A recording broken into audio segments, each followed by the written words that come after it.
are our hope. I am not a charity organization. Go to the government. In the quiet village of Umudara, where dusty roads carry more secrets than cars, everyone knew one thing: money changes people, but nobody expected it to change him. Chinedu Okafor was once the poorest boy in the village. He wore torn sandals to school. He sold groundnuts after classes. And when his mother fell sick, there was no money to save her.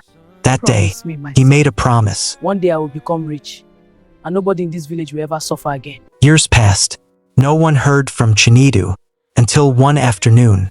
A convoy of black SUVs drove into Umudara. The villagers gathered in confusion. Children ran barefoot behind the cars.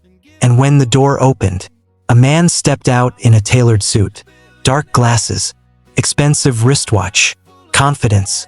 It was Chinedu, but now they called him the village billionaire. At first, the village celebrated him. He built a new borehole. He renovated the primary school. He donated money to the church. People praised him. Chinedu is a blessing. He did not forget us. God has rewarded him. But wealth is not just a blessing. It is also a test. One evening, an old man approached him. It was Baba Ease, the same man who once gave young Chinedu free food when he had nothing. Baba Ease spoke softly. "My son, my farm was destroyed by flood. I need help." Chinedu looked at him. Then he looked at his assistant. "Handle it," he said coldly. He walked away. No smile, no conversation, no gratitude. The villagers began to whisper, "This is not the Chinedu we knew." Weeks later, a young widow named Amaka came to him. Her child needed surgery. She knelt before him in tears. "You are our hope." Chinedu paused.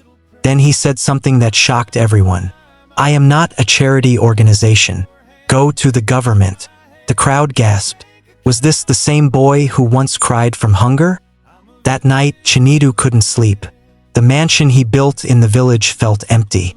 His security guards stood outside. But inside, it was silent. He walked to his balcony. He could see the small house where he once lived. And suddenly, he remembered his mother's last words. "Never let money make you forget pain." He closed his eyes. Had he forgotten? The next morning, news spread across the village. Amaka's child had died. Because the surgery never happened, the entire village went quiet. For the first time since his return, nobody greeted Chinedu. No one smiled at him. Even Baba Ease avoided eye contact. Money had built him a mansion, but it had destroyed his honor. That evening, Chinedu walked alone to the village square. No convoys, no assistant, just him.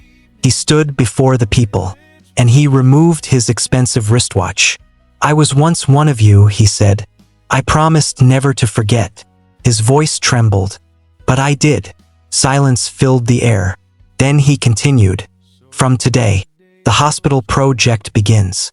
No one in this village will die because of money again." Some people believed him. Some didn't. Trust, once broken, is not easily repaired. Months later, a modern health center stood in Umudara. Free treatment for widows, scholarships for children, farming support for elders.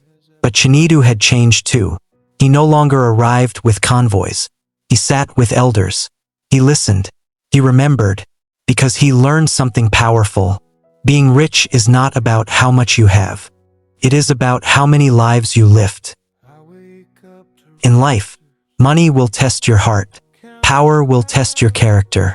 And success will reveal who you truly are.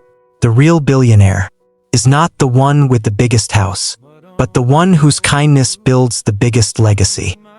Comment and subscribe to African Moral Drama TV.